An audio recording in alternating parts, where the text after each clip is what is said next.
How do you sell high in fantasy baseball? It starts with an offer. That and a lot more trenchant tips from our good friend Fred Zinkie coming up next on the RotoWire Fantasy Baseball Podcast.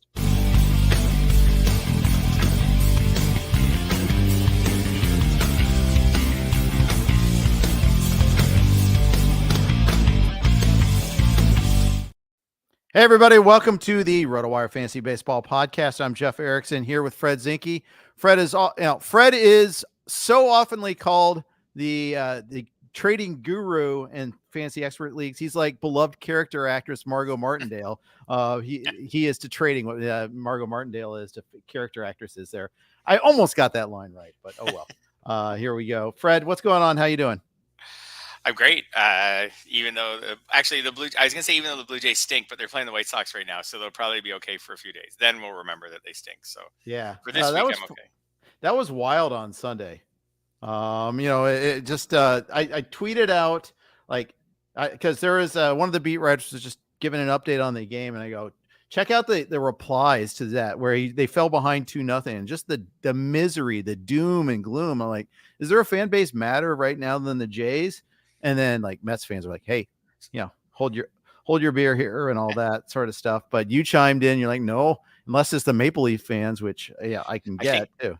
Yeah, I think that the Jays fans are compounded by the fact that they're also mostly Maple Leafs fans, so they've been like doubly disappointed in May. Yeah, right. That the Leafs got knocked out again in the first round, and then at the same time, the Jays were showing that this isn't going to be probably a good season. I don't get Mets fans, by the way, that we stumbled on this totally. I don't get them because I feel like the Mets said late last season that this was not going to be their year. That they would be competitive, but they're not going for it until next year. I feel like the Mets said that, and then they went out and they didn't sign the best free agents. Like JD Martinez late in free agency, okay, sure, but they put the lack of money where their mouth is. Not that the Mets don't spend, but I don't know. The Mets said this isn't going to be our year. No, I'm with you. It's 100% agree with you, and that's my point that I made. They keep whining. They keep whining and being like, our team's not that good. And I'm like, they told you.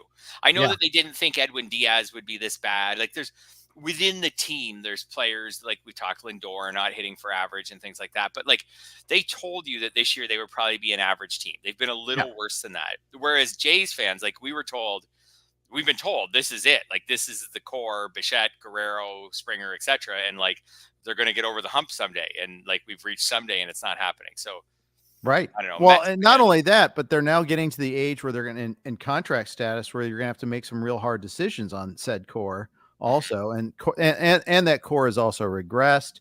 I get all the justified anger. And the fact is they went for it. They did try to get Shohei Ohtani. Famously, people thought they were close to getting him. I don't know how close they really truly were. Yep. I mean, Ohtani was never on that flight. I mean, that's the thing. There's all that talk, and the fact that they booed him when he came to town, that was kind of silly. But the fact is, they didn't follow that up with going after any other noteworthy free agents. They went small ball, and I know we've kind of litigated this before, but I just thought it was noteworthy bringing you on as my Toronto guy to always kind of do that. Wearing a Jays jersey right now, as a matter of fact. The Jays erroneously believed that their weaknesses from last year would naturally experience positive regression, but that their strengths from last year would not experience any negative regression. And that is wishful thinking to believe. We know all this from fantasy. They need to play some fantasy baseball. We know this. They were our lineup will just, some guys underachieve, so it will naturally just regress positively. And our pitching, which was great, will just not experience any regression. We'll just all be healthy again and all pitch well again. Well, the bullpen stinks and the hitting hasn't come around as much as they hope. But either way, that is all wishful thinking to think it's all going to come together. Once in a while it happens, you can't expect it. Yeah. And let's talk about the bullpen there, because there's some intrigue on that. Yeah. I messed up, Fred. I have Jordan Romano in the NFBC main event. Yimi Garcia was available. I did not bid on Garcia, despite the blown save on Sunday, despite everything that Romano's done since coming off the IL. That was a failure on my part, I think. Someone did pick up Garcia for 15 out of 1,000, so eminently affordable, but now he's gone. Garcia was warming up yesterday's game in the eighth inning, or the top of the ninth inning, even when the Jays were up 3-1. Davis Schneider hit that 2-run homer to go up 5-1. So all of a sudden now it's not a save opportunity. So Genesis Cabrera came in. The fans made an exodus for the exits. There was no save, but yes, and I forced that in. I regret nothing. But I kind of think though that Garcia might get the next save chance. I don't think so. I don't think so. I think like Romano pitched Saturday and Sunday. He wasn't coming out Monday, no matter what. Mm-hmm. So I didn't read much into that. Okay. And maybe that's why. Maybe that's part of the reason he stunk on Sunday. Is that was his first back-to-back since April. So maybe that had something to do with it. Because on Saturday he pitched fine. He pitched an inning in the 2-1 loss. Yeah, but he stunk all year though, Fred. Yeah. Going into Sunday's outing, he had a 4.50 ERA. So not good, but not like horrendous. He's not missing bats. He's a strikeout per inning, roughly. He's roughly a strikeout per inning. Not good, not great. Again, it's like he's down a little bit across the board. He's given up 3 home runs. Not good. Not like horrendous. Again, last year only gave up 6 all year. It's like he's a little bit down across the board. I'm not saying that there aren't reasons to be concerned. There are reasons to be concerned for sure. But I don't think he's lost his job at all. He's only blown 1 save this year. I think he could lose his job. And that's why, as the Romano owner, you probably should have picked up Garcia for $20, just in case. But I don't think you'll regret it like this week. I think he could lose his job at some point if he doesn't turn this around. Mm-hmm. I also think maybe, I don't know. I see 2 schools of thought there. One is like, if he doesn't come around, the Jays are sunk anyways. Right. So why not just let him keep? He's been their closer now for years. Like, let him keep going at it. But then also people's jobs are probably very close to being lost. So that would be the one reason why, right? Like for Schneider, sure. Atkins, like they could lose their jobs actually before this season ends. Yeah. I think that's all true. And I'm really interested to see what happens at the trade deadline with this team, see what happens. Cause I mean, they're nowhere near the Yankees and the Orioles right now. And that's the frustrating part is, I mean, they have the budget and they don't have the performance. And that's kind of frustrating. And it's certainly not getting outspent by the Orioles. They're just getting beat by the Orioles. Yeah. It's hard to conceive that a team an offense built around Bichette and Guerrero right now, that you could build your offense around them and be as good as the Yankees. Like, look at the Yankees are built around Soto and Judge. Those 2 players are so much better. Yeah. Than Bichette and Guerrero. Such better hitters. Anyways, it's hard to think that that's gonna. And the Orioles are different. They're just like have this incredible influx of youth right now that other teams can't match. So, they could go full tear down. Maybe not in season, partial tear down in season, full tear down off season. They could, because it's fish or cut bait. They gotta sign these guys in this off season, or else they probably need to trade them. Otherwise, they'll lose them in a year for nothing. Yeah, George Springer is totally regressed. That's one that's also tough to watch. So, although I tweeted I discussed that on Sirius XM with Zola on Monday, and then like an hour later he hits a 2-run homer. So, I'm available to help fire people up. You know, the Jays offense did fire up on Sunday. They scored 11 runs, and unfortunately they gave up 14. But also bad bullpen. But that's part of the issue. I mentioned in our show notes the Jays somehow, and it's because they played the White Sox a lot, partially 4 games against the White Sox, and then this game on Sunday. They have an above average offense this month. Yeah, I can't believe that. And we're 28 days in. This isn't a fluke. They have an above average offense this month. Like you could win a lot of bar bets in Toronto, asking where the Jays rank in stats like OPS in May. People would say 25th and things like that. They were like 12th, something like that. They are slightly above average. So it hasn't totally been the offense, but it has been like 11 runs. They had a couple 9-run games, I think it was, against Chicago. Like the offense has left them high and dry a lot. Yeah, they have. They have indeed. That is absolutely true. All right. Anyways, our headline topic is Fred's trading tips, at least a little bit. And we're going to talk a little bit about some sell high tips. But before we do that, we're going to go ahead and get you a little note from our friends at So Rare. Have you ever dreamed of stepping into the shoes of a general manager? Welcome to Sorare MLB, a groundbreaking fantasy baseball game where you call the shots. Take charge and make your managerial mark by collecting officially licensed digital player cards of your favorite MLB stars. These aren't just any cards. They're your ticket to compete for over $1 million in total cash rewards, and other amazing prizes. Imagine winning VIP trips to the MLB 2024 All-Star Game or getting your hands on signed merchandise from top MLB players. Here's how it works. Use your cards to set your lineup each game week. Real-world plays like hits, strikeouts, and homers will power your team's performance. Climb the leaderboards and snag weekly wins, from cash prizes to more cards and unforgettable experiences. But there's more. Build an iconic collection of your favorite teams and players to unlock gameplay bonuses and exclusive rewards. The rarer the card, the higher your score and the bigger your edge in competitions. And when you're ready to trade, the So Rare Marketplace offers a vibrant community of managers. Engage in live auctions, make instant buys, or trade cards peer-to-peer. Starting is absolutely free. Draft your first team of common cards today and feel the thrill of competition as you climb the ranks to baseball mastery. What are you waiting for? Join Sorare MLB today. Transform your passion for MLB and for baseball into a quest for glory and get rewarded for your baseball savvy.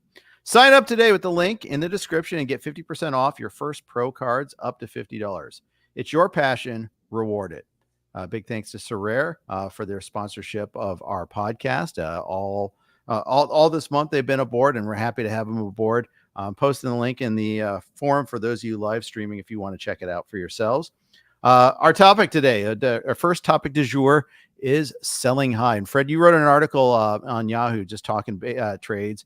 And again, everybody knows you are the master trader when it comes to fantasy baseball expert leagues and probably your home leagues as well. And you raised a really basic point that I think people forget is sometimes it just takes ask, make the deal. Don't kind of hem around. Don't just kind of say, what do you think about this? What do you want for this? No, come out and make an offer. Yeah, I think that's I was trying to trade Corbin Carroll in our labor league on the weekend. So I did send out some offers, and I didn't get to trade him. I tried, but I did get, some people did not respond. Some people did respond. But when I decided I wanted to trade Corbin Carroll, you know what I did? I sent out like 8 offers. So, I identified players that I would swap him for. I identified teams that may want him, and I sent out a bunch of offers. Did I get a deal done? No. Are my feelings hurt? No. Might I try again this weekend? Maybe. Probably. If I have time, I probably will. So, but you have to, but when I tried to trade him, it started by sending people offers. And and some people I sent more than one offer.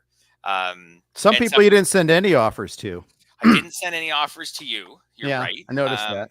I didn't think our rosters maybe were a match. I probably identified about 5 teams to try for. I also didn't get the vibe on this podcast that you want to get into the Corbin Carroll business, but anyways, I sent out offers, and I offered options. That's part 2 of sending out offers, is offering options. But it starts with an offer, not just like, hey, I'm thinking of creating Corbin Carroll. Like, might you be interested, or like stuff like that, or like, would you be interested in getting a base stealer? Like, it just was like, I give you Corbin Carroll, you give me Francisco Lindor. Are you interested? Yes or no? If you're not interested, I would also take player X or Y, or something like that. So, or a combination of player A and B for them, something like that. So you got to send offers, and you got to put yourself out there. And sometimes someone might take the first offer and you might think, maybe I could have done better. Maybe that was a bad idea. Why did he jump on that so quickly? Whatever, you got to put yourself out there. I always say, like, you're not putting your house up for sale or something, like, you'll be okay. If whether the trade works out or it doesn't work out, you're still going to get up in the same bed with the same family and go to the same job, so don't take these things too seriously. Just send an offer and have some fun with it.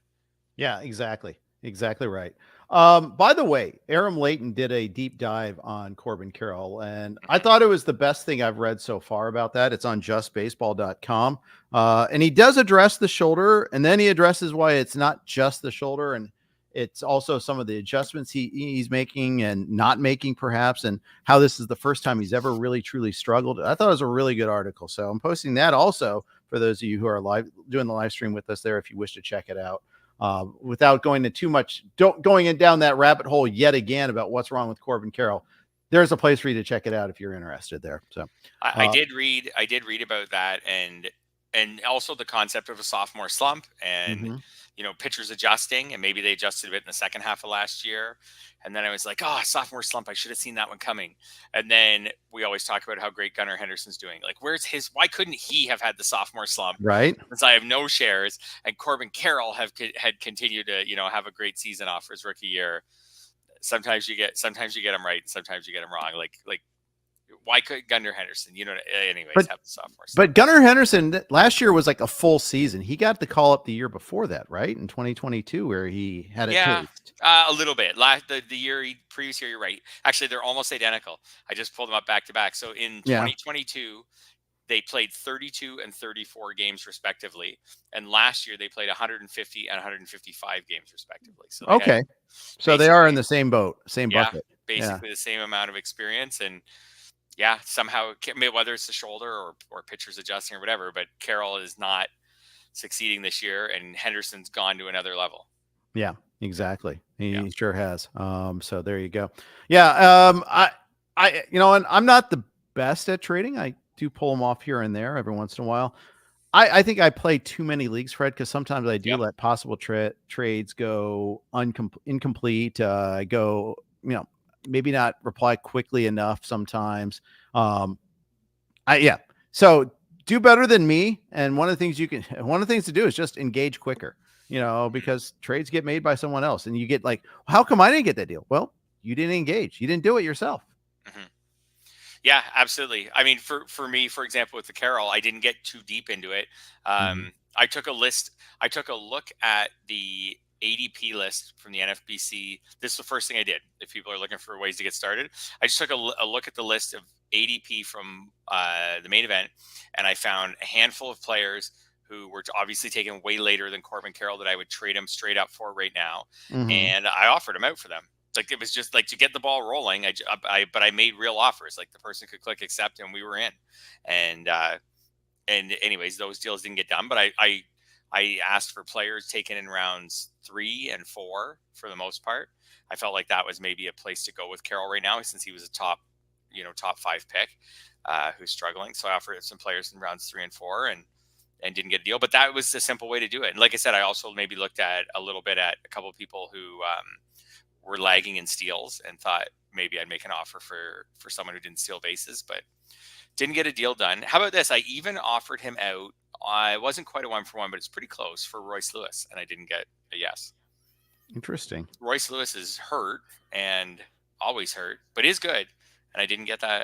Was not able to get even Royce Lewis for him. Did you get counter offers? Did you get any give? I got counter emails. I did get counter emails, but not counter offers. And which is fine, but I would have rather just counter offers. But most of the counter emails were, I don't want Corbin Carroll. So, so I get why I didn't get a counter offer. So sure. Or I got a counter email saying, this is why I don't want Corbin Carroll. Yeah. Like, I don't need steals enough or something like that. Or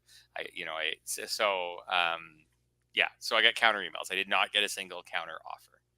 Well, but I do find in general, trading, as much as I've done over the years, that people are really nervous to just actually make a formal offer. Yeah, especially in May. I think a lot of times people don't want to do a trade like this early. I think in keeper leagues that kind of kicks in a little sooner, but in a redraft league, the trades happen later. I think a lot of fantasy managers want to see those category, unless they came into the season knowing they're going to be weak in a particular category, and that they kind of want to wait and see where they fall in categories. Let the early season slumps kind of play out a little bit more, and the streaks for that matter too. So I wouldn't be surprised if you got more traction on that, say, a month from now. Probably also true for like when you're trying to sell high, like an Elly De La Cruz, who you mentioned in your Yahoo article. I think you're probably better. It's probably easier to sell high, I think, on a player that's playing well, even though Ellie's kind of slowed down after a little bit in the last couple of weeks. Yeah, for sure. It is easier to do that. I also think that people in general, I don't know if you've ever read like the stuff about the Monty Hall problem and things like that, but people in general, when it comes to trading and when it comes to their fantasy baseball players, like, they're nervous to make the change because it's the Monty Hall thing. And do you pick a different door? And right, once you've already picked one door, do you switch to the other door? And what is your probability? And I enjoy all these things with math and probability. So like, people, they have a player and they could switch to the other player, but they're like, oh, but what if I switch and the player I gave up Like he ended up being the better one, and I already had him. And it's like, yes, but you could also not switch, and the player that you could have got could end up being the better one. And you're like, I could have had him. So like, it's kind of the same thing in the end. But I find people in general are reluctant to make the switch because they're afraid of getting burned. Yeah, I'd agree with that. If it's not if they're not clearly happy with the idea, if they don't feel like it's a clear win, they're like, no, I'll just keep plugging away with what I've got. Yeah, I think that happens a lot. I think anyone who wants to like think more about trading, just Google search, go to the Wikipedia page for the Monty Hall problem, and just read all the math behind it. And it's fun. I like all that stuff. Let's make a deal stuff. And should you switch doors and all those things? Should you switch players? Should you just switch Corbin Carroll for Francisco Lindor? Or should you just stick with the loser you have instead of the loser you could get?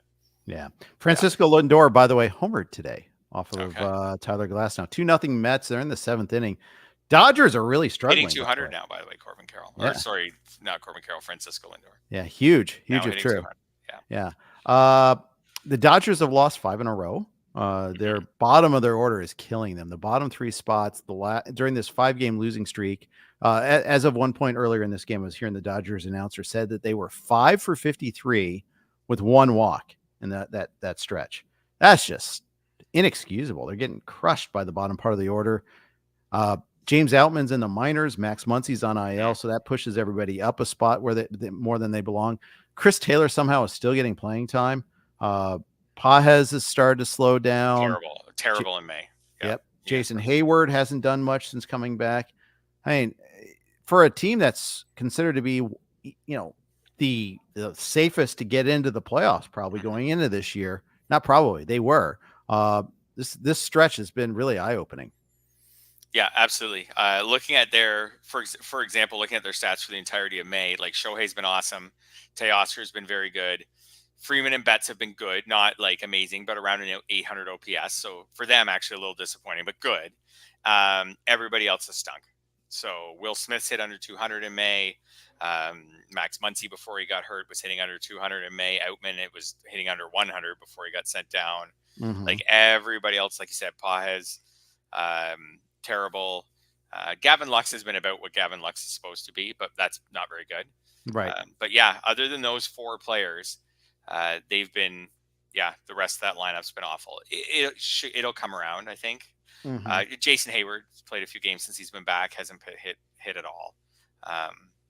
Right. It's in that lineup. All of a sudden it's interesting that them and the Braves are the 2 most dangerous lineups going into the season, I think. And now the Braves are without Acuna and kind of Austin Riley, and the Dodgers are not without key pieces, but they aren't getting any production from the bottom half of the lineup, like you said. So all of a sudden those 2 lineups look like, I don't know, should you bench all your pitchers against them, or should you be a little more lenient in who you start against them? Well, I benched today's starter Tyler McGill, and I'm kind of regretting that. I'll tell you that much. Because he was great today. And first game of the doubleheader.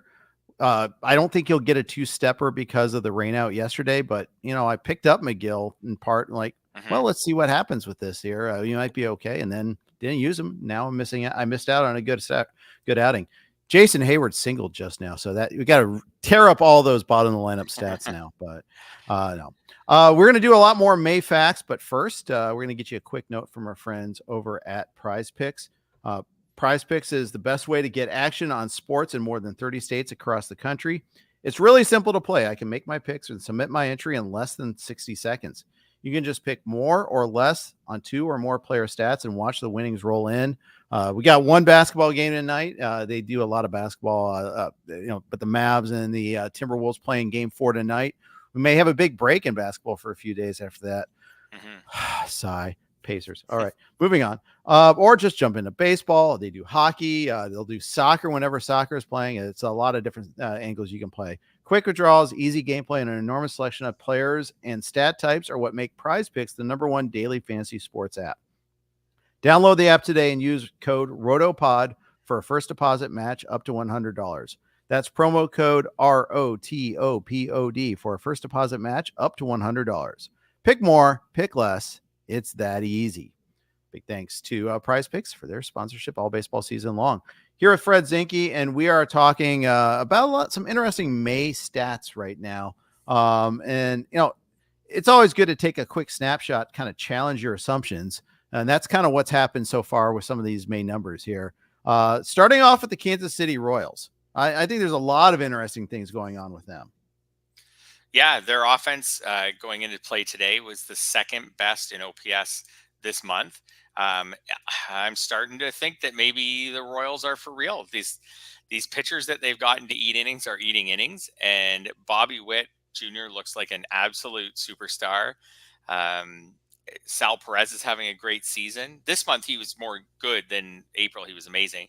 But Maikel Garcia was good this month. Michael Massey was outstanding so far this month. But he's hurt now, unfortunately. Yeah, that's true. one notch in the order there, yep. Unfortunately. Yeah. After that, like Vinny Pasquantino was okay, just playable more than great. Nelson Velasquez, same thing. Freddie Furman was actually really good this month in like fairly limited sample, but that gives them some flexibility to get Perez in the lineup more as a DH if Furman's hitting. But yeah, is this a lineup that we should fear? We just talked about how much should we fear the Dodgers and the Braves right now.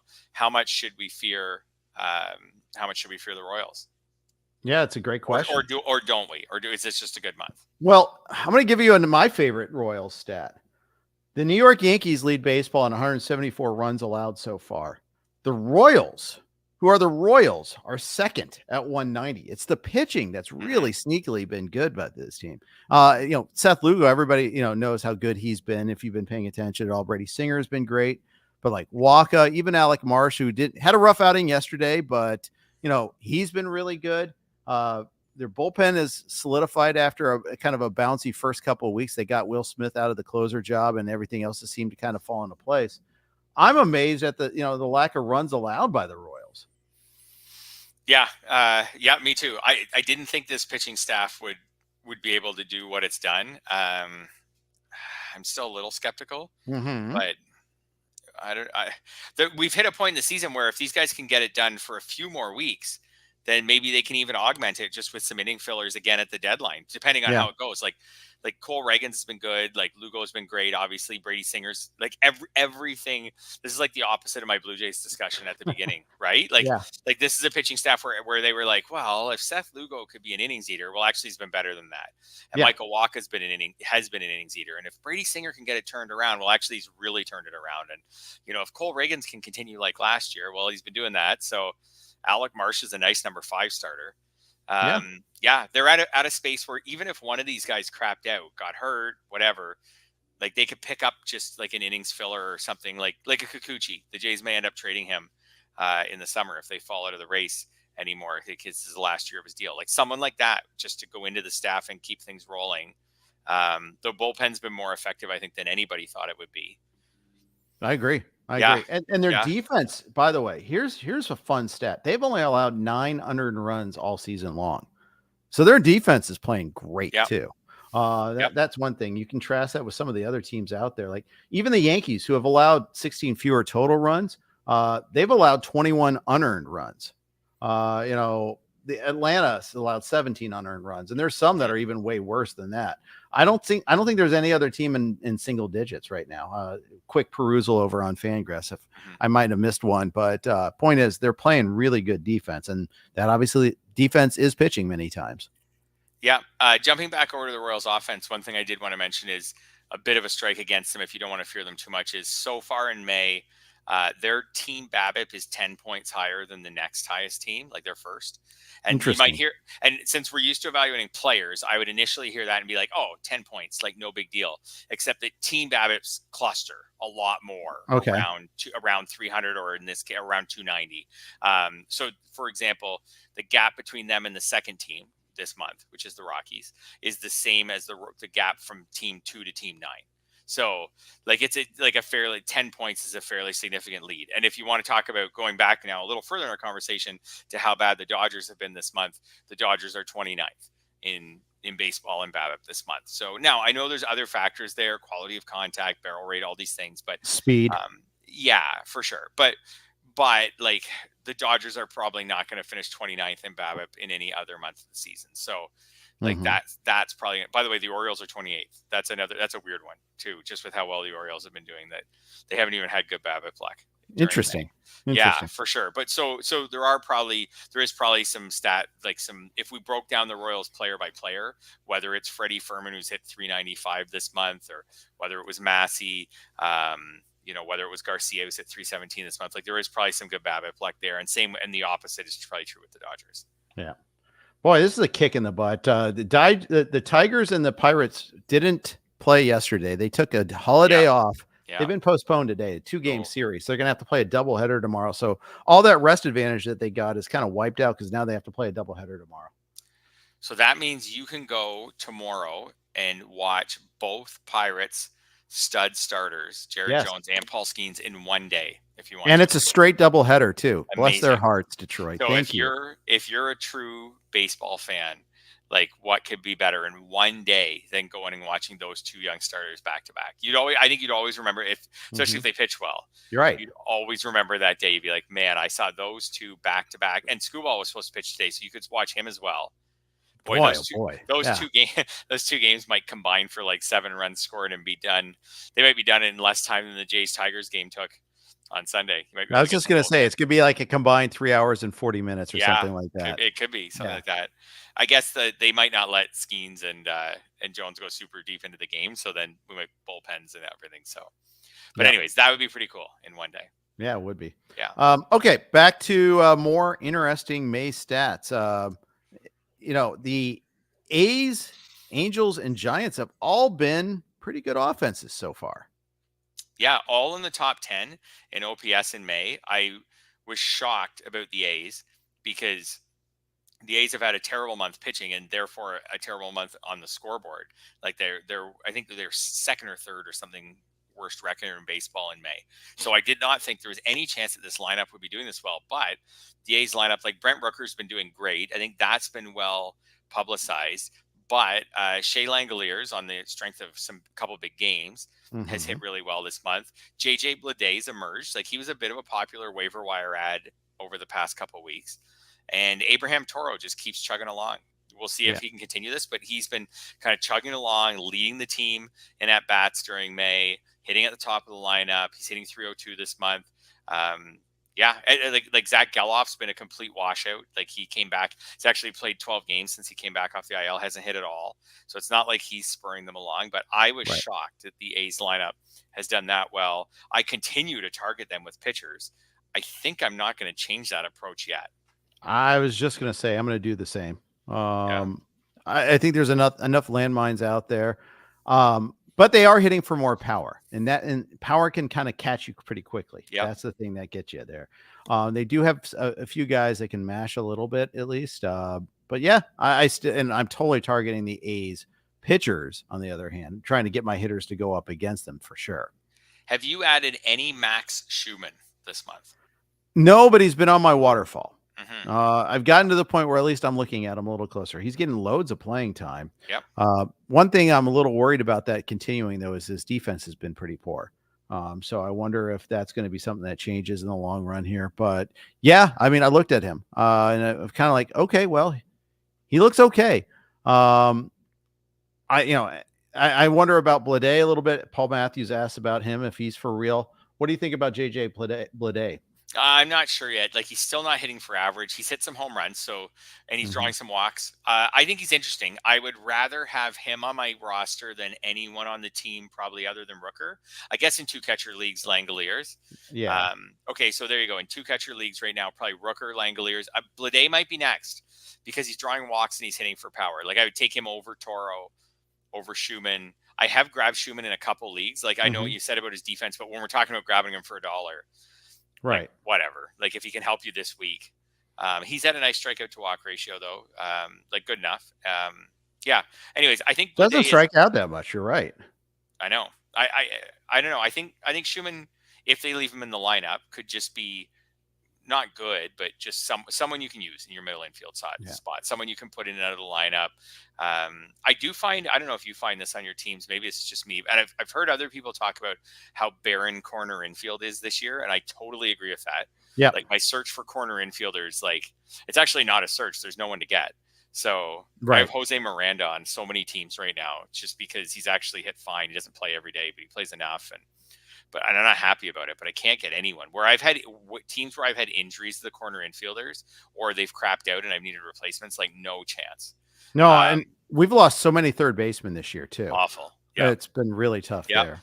And then outfield, I feel like is not good, but like manageable, but not good. But anyways, I'm flush with middle infielders on most of my teams. So especially second baseman. But I maybe that's because I took Altuve early in so many drafts, but I find that was one of the reasons I didn't take Schumann, but I do have him in a couple teams. But I don't know. I find every week when I'm doing Fab, I can find more middle infielders. Nick Gonzalez was just recently popular. Mateo from the Orioles, has been hitting well lately. I know. I find I can always find middle infielders. It's corner infielders I can never find. Might we find ourselves like in situations where you have Gunnar Henderson or an Elly that you might be playing him at third more than short? Oh, like absolutely. Like I wouldn't even. Yeah, I would play him at third. Like I said, so many of my teams, whether it was a Royce Lewis team or a Max Muncy team, Candelario team was doing so poorly for so long. Brian Hayes. Yep. It's terrible. And then teams where I took Andrew Vaughn for my corner infielder, and he's been unplayable. Yep. Teams where people had Justin Turner, who was great out of the gate, but has been awful since then. Like he's a lot of teams' corner infielders.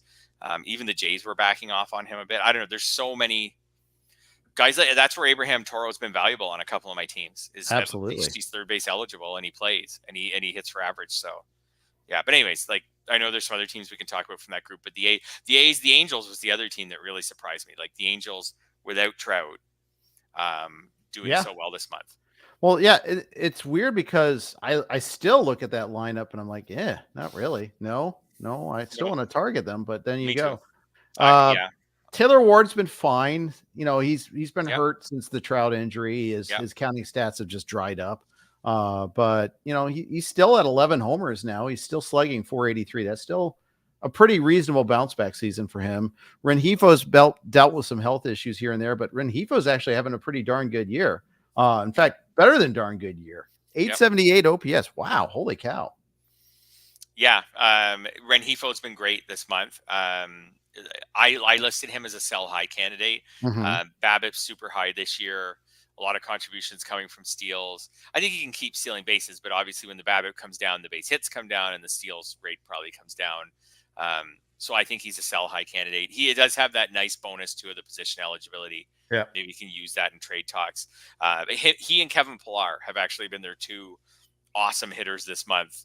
I feel like this lineup is set for regression. The couple of interesting fantasy takeaways, like I don't think I picked up Pillar in one league where I was just really desperate. Oh, it's our friends and family league. I can just move him in and out of my lineup. So I'll use him for a week until he probably cools off. Interesting things from the Angels offense. One, Zach Neto has hit really well. Not amazing, but really well in May. And I think a lot of people, including myself, were interested in him in draft season. I have some shares. And he got off to a really slow start. And I was like, really? I really thought this guy might be something. Well, now he's starting to look like he is. Even in 12-team leagues, he was kind of fringy and was probably dropped in some leagues early in the season. So, and the other one I find really interesting from the Angels is if you told me at the beginning of the month that the Angels were going to do this well without Mike Trout, I would have thought for sure that Joe Adell would be a big part of it. And he is hitting 152 this month. Yeah. He was the main character for a while, but he's kind of fallen. He does have 6 homers, but 152, like I think we're still in the same space with Joe Adell where you can't really use him. Or you can put him in and out of your lineup, but you probably don't want someone hitting 152 and striking out as much as he is. He's far more strikeouts than anyone else on the team this month. Like you probably don't want him in your lineup all the time. Exactly. Yeah. On slumping teams that people might be surprised or maybe not. The Chicago Cubs, they've lost 5 in a row and they are just not scoring runs right now. I know. And their offense has been awful this month. And I continue to think that Chicago should be the best team in the Central. I just feel like there's a lot of pitching there, like so much pitching that Ben Brown and Hayden Wesneski, who are both interesting. Well, Brown is now in the rotation. He wasn't. And Wesneski is still not in the rotation. He was briefly, but he's not. Like they have extra pitchers. They have pitchers. And then in the lineup, I feel like there's some really interesting, it's not like an amazing lineup, but not bad. But their offense has been a little bit Dodger-like, where there's only a few guys who have, like Nico Horner's come out of his early season slump. He's played well in May. Cody Bellinger's been fine, 775 OPS in May. Just fine. Fine. Yep. Not great. Fine. Yeah. AJ Happ has been okay in May, 739. Ian Happ, my friend. Sorry. AJ Happ. Ian Happ. That's not Northwestern legend, AJ Happ. No. But, yeah. Anyways, he's been fine. Everybody else, though, everybody else pretty much has been terrible. So, yeah, Chris Morel. Chris Morel's been, he's hitting 175. He's got 5 homers and 19 RBIs this month. So he's done some. That's actually kind of Chris Morel-like to like some good, some bad. Michael Busch has really hit the wall. Yeah. And actually Happ homered twice on Sunday. He was really slumping before that. Yeah, he was. Seiya Suzuki, since he came back, has been awful. Yep. Like just singles hitter and not even hitting, like no power and not even really hitting singles. So Dansby Swanson, really bad when he has been in the lineup this month. And he's been hurt. Suzuki's been hurt. Bellinger's been hurt. I mean, all those things, Horner's been, missed a week without going on the IL. They've had all these little nagging injuries too. Crow Armstrong, when he's played, hasn't hit at all. Maybe like the path here for the Cubs is maybe they can eventually get further away from all the injuries this month. And some of these guys like Suzuki who are back but haven't gotten into a groove, maybe they get into a groove at some point. Because I do feel like this is a lineup that I just felt like the Cubs could be above average lineup, above average pitching. Yeah. And that in the Central, that could be enough to win the division. Yeah, but they haven't been above average lineup, and that's the problem. No, they've been way below average. Yeah, absolutely. Yeah. Catcher production completely non-existent. Like not bad, but Miguel Amaya and Yan Gomes, like both are hitting under 150 this month. Like I know you're not counting on your catchers for a lot, but like that's a complete zero. Like that's pitcher level hitting in the lineup. Well, those guys, so they knew this coming into the season and did exactly nothing. It's just. Yeah, that's the thing that's frustrating. You're the Cubs. You're a big market team. I mean, it's not like, oh, well, we have it. Wait till we get Wilson Contreras back. Oh, no, he's on the Cardinals. It's like, oh, they did nothing to replace him. Justin Steele missed time in the rotation. Tyon missed the start of the season. Wicks is coming back now, though. Wicks is that doesn't move the needle for me necessarily. But, we'll see. We'll see how they do patch this all together. But they still strike me as, hey, we're in the NL Central and that'll be good enough for us to get by. And they might be right. Yeah. They were well set within the wild card until this latest 5-game losing streak. Yeah, for sure. I think, but they how many games are they behind the Brewers right now? I was just pulling up the today's standings. They are 4.5 only. Yeah, they're not that close to they're fading. But they're not that far either. 4.5. 4.5. And then last place is 7.5. It's a bunch division. Yeah, it's a bunch division. Yeah, with the Brewers, like they've got a bit of lead. The Brewers could survive like a bit of a slump and hold on to first place. And you're right. In the wild card standings, the Braves should be a wild card team. But after that, it's just a bunch of 500 teams. So maybe the Cubs' plan is just be one of those 500 teams and not spend any more money and hope that we can get in. But they definitely, on the pitching side, like Imanaga has been so good, and Steele should be good once he gets going. And Javier Assad, like I know that advanced stats don't look good for him, but as far as just run prevention, he's been excellent. Jamison Tyon's actually been okay. Like he actually looks better than he has for a couple of years, where again, like if he could just be cromulent, to use your word, like a cromulent force starter, right? Or fifth starter, because Ben Brown has real potential. Yep. So, like, I feel like there's enough pitching there. And as I mentioned earlier, they can move Wisniewski into the rotation if they have an injury at some point. It would be nice to see the Cubs augment this lineup by either acquiring a good catcher or, I don't know, or an outfielder, maybe. And Mike Tauchman goes back to being a fourth outfielder. Like, Tauchman's not horrendous, but as your leadoff hitter, that's not good. Yeah, so exactly. Getting him back to being a fourth outfielder, it would be, an outfielder or a catcher. Either an outfielder who could hit lead off, maybe a catcher who lengthens the lineup would go a long way. I don't know. I feel like there's a lot of potential for this team to be better. You're right. Actually, even the Cardinals, as dismal as their season has been, they've rallied. They're only a game behind the Cubs. Yeah, they're only a game behind the Cubs. There's only 2 under 500. Even though they've been outscored by 43 runs so far this year, they've been better lately. Yeah. Their offensive numbers are still terrible. Yeah, but Goldschmidt's starting to come around. a lot. Like he's played a lot better lately. So if he comes around and maybe he can drag some other guys, maybe Brendan Donovan gets going, who usually hits for average. This NL wild card race is just going to be just like a slow moving plod, I think, all summer. The Braves will run away with a wild card spot, even with the injuries, but everybody else, even your Reds, might climb back into it now. Yeah, it's just so attainable when we're talking about the Giants and the Padres as two in the playoffs today, two wild card teams. That's right. One game over. Like, it's not like the AL where you're chasing one wild card spot that's around 500. You're chasing two. Yeah. And those teams are not that great. So I think a lot of these teams, like outside of really the Marlins, the Rockies, maybe the Mets, outside of those teams, everybody else is, even the Nats are hanging around. This could just be like just a slow moving race all summer. Yeah. That's right. But that's kind of fun. It's okay. I can live with that. It's a long baseball season. Having a bit of hope is okay. Yeah, well, yeah, keeps teams interested, maybe making some more deals, although it does prevent, from having a pool of sellers, if you will. So, limits us from having Godfather offers, but which, come on, I mean, they got to be providing podcast content for us. What are they thinking? But, yes. I don't know. One team that is really struggling is the Arizona Diamondbacks. We're going to talk about them in a second, but first, quick note from our Blue Wire sponsors. All right. The Arizona Diamondbacks just not out of the box. We spent a time on Corbin Carroll, but it goes beyond that. They're +3 in run differential, believe it or not, overall, but 25 and 28. In the month of May has not been very good to them, and certainly not health wise, certainly not with that starting rotation. Yeah, so I think that the Diamondbacks profile is a team where things could get really ugly for them soon. They're 11 and 11 in May, despite being a bottom 5 offense and a bottom 5 pitching staff. That's got to catch up with them at some point. Looking at their offense, Ketel Marte continues to be, he's cooled off. Actually, I don't know if you saw the stat. Did you see the stat where he had his 21 game hitting streak and his batting average has gone down noticeably? Yeah, it was one hit a day, basically. Yeah, yes. Yeah. So he's not hitting for average this month, but he's hit 5 home runs. He hasn't been bad. He's not the problem. Everybody else is the problem, except Kevin Newman, who somehow has been an okay hitter this month. Actually picked up Kevin Newman in a 12-teamer, believe it or not. Okay. Because he's playing.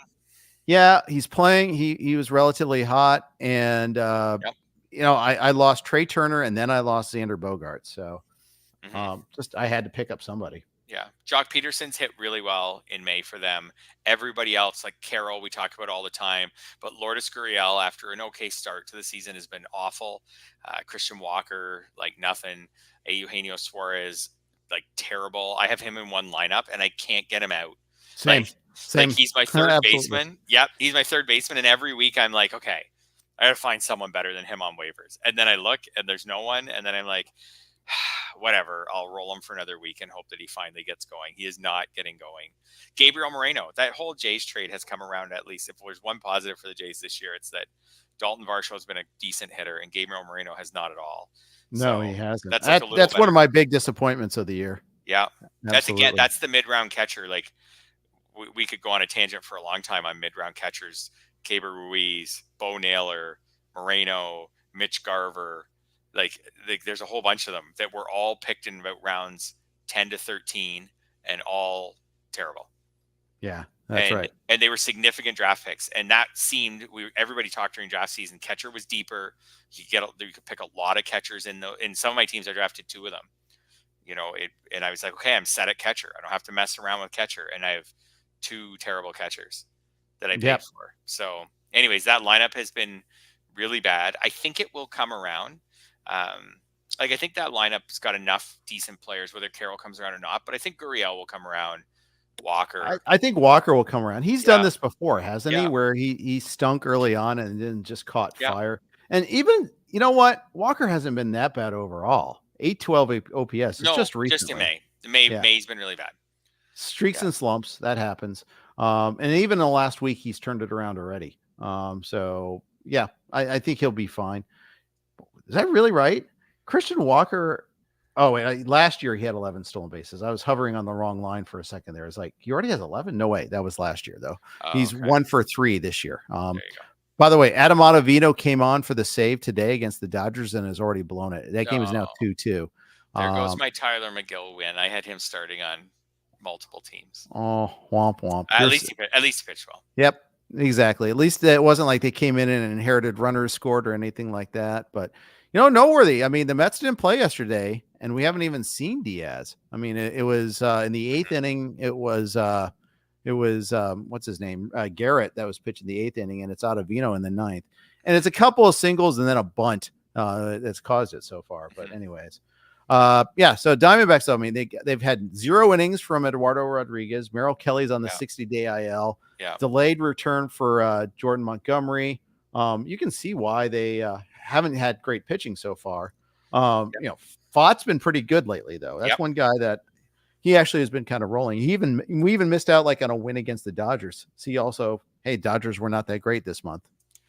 Yeah, Fott's been good. Zach Gallen's been everything they expected. We talked about Gallen right near the end of draft season, where I commented that like I have 0 shares. I didn't have a draft pick late in round 3, which is often early round 4, which is where he was going. But I did feel like the fantasy community was cool to him for what I felt like was no particular reason. So far, he's been good. Not incredible, but totally really good. If you drafted him where at his ADP, you're happy. But everything else. Jordan Montgomery's been really bad. He doesn't look like himself. Between him and Blake Snell, like just anecdotally, like you wonder if there's a message there as far as as far as signing pitchers late in spring training. Didn't we have a stretch like that like 10 years ago, maybe even 7 or 8 years ago, where a handful of pitchers signed really late? Maybe a lot of them failed. Yeah. And I feel like that's happening again. Yeah, so there's 2, and then that obviously there's a fantasy takeaway there where if we get to next March and there are some unsigned pitchers, maybe just scratch them off your list. Yeah, seems weird to do that, but maybe so. But I mean, at the time that Snell especially, but even Montgomery, at the time they get drafted, there's lots of pitching available. It's not like you're getting these guys in round 20. Like you're drafting Montgomery, you were drafting him as your number 3, maybe number 4 starter. Snell, you were drafting him as a 2, maybe a 3. So like they were significant pieces, and they haven't looked like themselves at all. And you have to wonder if it's because they weren't part of spring training at all. Yeah, I think so. I think it really does matter. And because I think one of the things that also happens is not only is it you're just behind everybody, but then I think you rush to get back. Yeah. You skip some of those steps. You go through, you're trying to pitch through the dead arm period at the big league level and things of that nature. Like, these pitchers right now are still in like early April mode.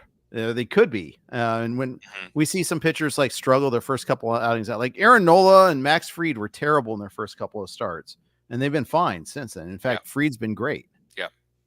Yeah, for sure. Looking at the Diamondbacks, though, as I compare their record with their actual performances, like they're sitting there like 2 games out of the wild card. The more I look at it, I'm like, if something doesn't change soon, like this team is going to go in the wrong direction. Like they've been very fortunate to be a 500 team this month with the way they've been playing with the underlying numbers. Like they need to start playing better, or else next month they're not going to be a 500 team. Yeah, that's right. Yeah. Let's talk a little Seattle Mariners. This is a team that is not pitching as well as one might think. I mean, in fairness, they just finished a series in Yankee Stadium recently. They had one really bad series in Minnesota where their pitchers got knocked around pretty good.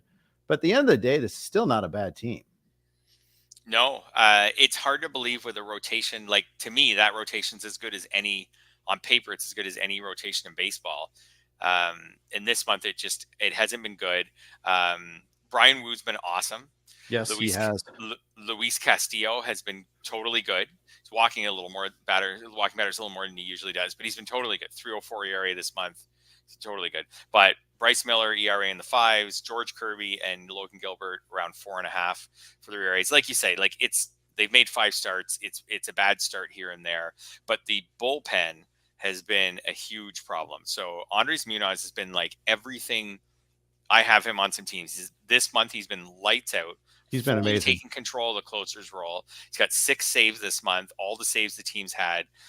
He's got a 16-1 strikeout to walk. Like, he is fully taking control. At the beginning of the year, they were kind of messing around with him, but everybody else has been so bad that it's his. Like, he's all by himself, because every other reliever in that bullpen pretty much has a bloated ERA this month. Oh, and whips too. Like Ryan Stanek, 139. Yeah. Spire, Gabe Spire, 147. Trent Thornton's been okay.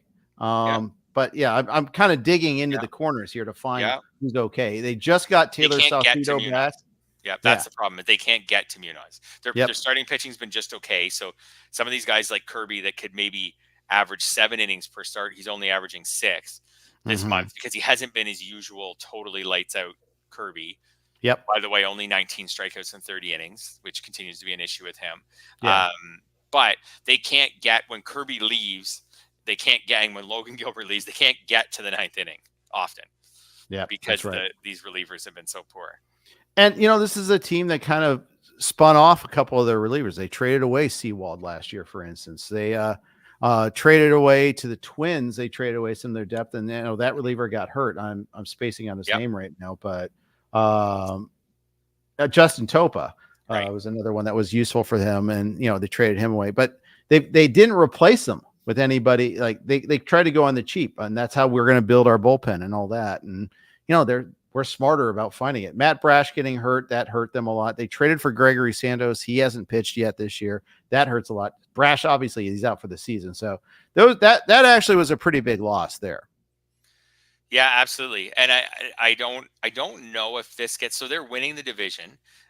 So at first you'd be like, okay, everything's fine, but in Mariner land, but I don't know if it is fine. I don't know if this bullpen gets turned around.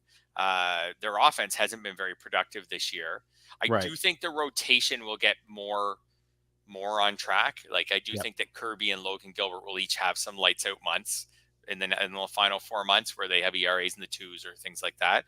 Maybe they take turns kind of doing that, but I don't know if this bullpen gets fixed. And they might need to acquire. They make a lot of trades. They might need to acquire some pieces, but either the bullpen's got to get better, or the offense has to get better than it's been in May.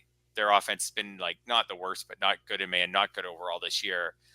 Julio Rodriguez gets all the discussion, but there's a lot of other players on this team, Mitch Haniger, Mitch Garver, who aren't playing well. So exactly right. Yeah. Yeah. I don't know. I don't, to me, where are the Mariners in the best teams in that division? They're not as good as the Astros, I don't think. I mean, the Astros can't pitch. I mean, it's true. Yeah, it's true. You're right. Maybe I'm not giving them enough credit for their pitching falling apart. I'm just looking too much at the lineup.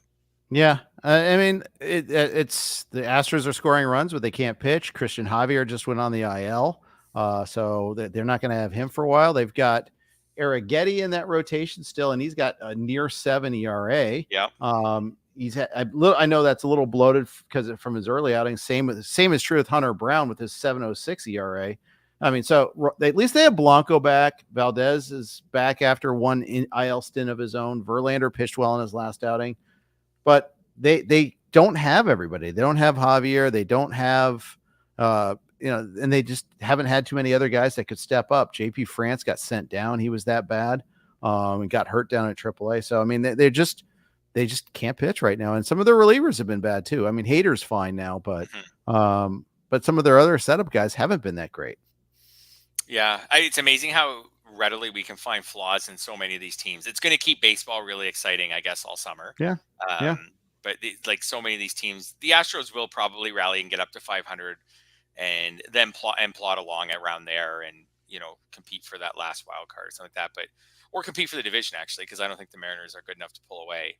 Yeah, it's amazing how when we dissect these teams, we can find there aren't that. I guess we're not discussing them today. We're not really discussing the Yankees, the Orioles, etc. The teams with the really rosters. Right, exactly. Yeah. And both of those teams have their issues there too, by the way. They do. But they do. You're right though. It's kind of a little different there.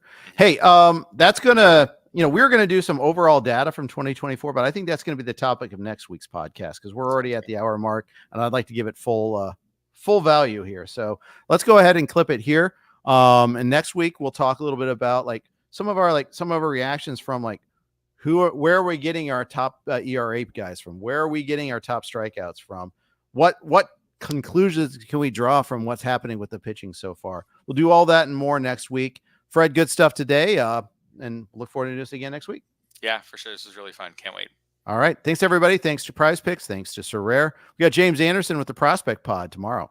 Thanks for locking it in. If you like this, please hit that like button, hit subscribe so you know when the podcast and the live streams begin.